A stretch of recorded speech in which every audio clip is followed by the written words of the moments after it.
विकास Lagarpuria gang के एक वांछित और सक्रिय सदस्य को एजीएस क्राइम ब्रांच ने गिरफ्तार किया। आरोपी पिछले 4 महीनों से थाना छावला में हत्या के प्रयास के एक मामले को अंजाम देने के बाद फरार था। वो विकास लगरपुरिया गैंग का सक्रिय सदस्य है और पहले 5 आपराधिक मामलों में शामिल रहा है। उसके कब्जे से 2 देसी पिस्तौल और 3 जिंदा कारतूस बरामद किए गए। क्राइम ब्रांच के एजीएस की एक टीम ने विकास लगरपुरिया गैंग के कुख्यात सदस्य रोहित गहलोत को सफलतापूर्वक गिरफ्तार किया। रोहित गहलोत विभिन्न आपराधिक गतिविधियों में शामिल है। उसकी गिरफ्तारी के बाद अवैध आग्नेयास्त्रों की बरामदगी के लिए पीएस क्राइम ब्रांच दिल्ली में धारा 25 आर्म्स एक्ट के तहत एक एफआईआर संख्या 54/2025 दिनांक 4 मार्च 2025 दर्ज की गई थी। इसके अतिरिक्त रोहित गहलोत पीएस छावला में एफआईआर संख्या 395/2024 दिनांक 31 अक्टूबर 2024 धारा 109, 1, 3, 5 BNSRW 25/27 आर्म्स एक्ट के तहत हत्या के प्रयास के मामले में वांछित है।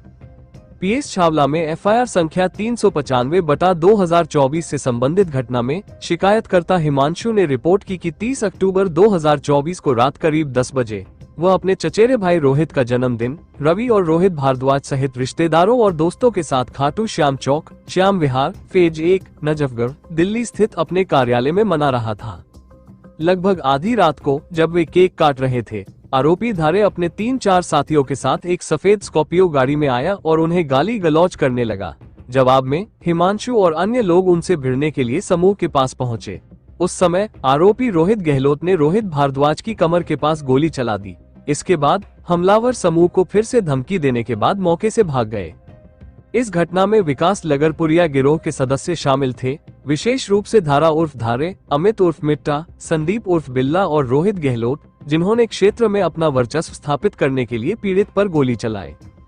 फरार बदमाशों को पकड़ने की अपनी निरंतर प्रतिबद्धता में एजीएस क्राइम ब्रांच ने अपने अपराधों में आग्नेयास्त्रों के उपयोग के साथ जबरन वसूली, अपहरण और हत्या के प्रयास सहित कई आपराधिक गतिविधियों में शामिल गिरोह के सदस्यों को गिरफ्तार करने के अपने प्रयासों को तेज कर दिया है। 3 मार्च 2025 को एसआई रंजना को एफआईआर संख्या 395/2024 पीएस छावला में वांछित आरोपी के बारे में एक गुप्त स्रोत से सूचना मिली। गुप्त सूचना मिलने पर इंस्पेक्टर पवन कुमार के नेतृत्व में एसआई रंजना, एसआई राजा राम, एसआई रमेश कुमार और सीटी मनीष कुमार की एक team Shri Naresh Kumar, ACP, AGS के करीबी पर्यवेक्षण में अपराधियों को पकड़ने के लिए नीचे हस्ताक्षर किए गए द्वारा गठित की गई थी। एक छापेमारी की गई और टीम ने 3 मार्च 2025 को मुरथल, हरियाणा से आरोपी रोहित गहलोत, उम्र 29 वर्ष को सफलतापूर्वक गिरफ्तार कर लिया।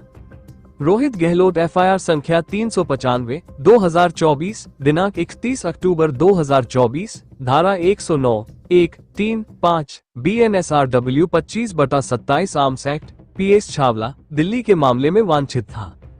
आगे की जांच में पता चला कि रोहित गहलोत के खिलाफ उपरोक्त मामले में विद्वान न्यायालय द्वारा गैर जमानती वारंट NBW जारी किए गए थे। आरोपी को BNSS की धारा 35(1)(c) के तहत गिरफ्तार किया गया था। आगे की पूछताछ के दौरान पता चला कि जनता में डर पैदा करने के लिए आरोपी द्वारा इस्तेमाल किए गए अवैध हथियार पपरावत गांव के पास एक फार्म हाउस के पास जमा किए गए थे। आरोपी के खुलासे पर कार्रवाई करते हुए 2 देशी पिस्तौल और 3 जिंदा कारतूस बरामद किए गए। नतीजतन पीएस क्राइम ब्रांच दिल्ली में धारा 25 आर्म्स एक्ट के तहत एफआईआर संख्या 54/2025 दिनांक 4 मार्च 2025 को मामला दर्ज किया गया। रोहित गहलोत विकास लगरपुरिया गिरोह का कुख्यात सदस्य है, जिसने 12वीं कक्षा तक अपनी शिक्षा पूरी की है। रोहित बाद में दीनापुर गांव के निवासी धारा उर्फ धारे के संपर्क में आने के बाद आपराधिक गतिविधियों में शामिल हो गया। एफआईआर संख्या 395/2024 से संबंधित घटना में थाना छावला रोहित गहलोत ने विकास लगरपुरिया गिरोह के अन्य सदस्यों धारा उर्फ धारे, अमित उर्फ मिट्टा और संदीप उर्फ बिल्ला के साथ मिलकर इलाके में अपना वर्चस्व कायम करने के प्रयास के तहत पीड़ित पर गोलियां चलाईं। अतीक मलिक की रिपोर्ट।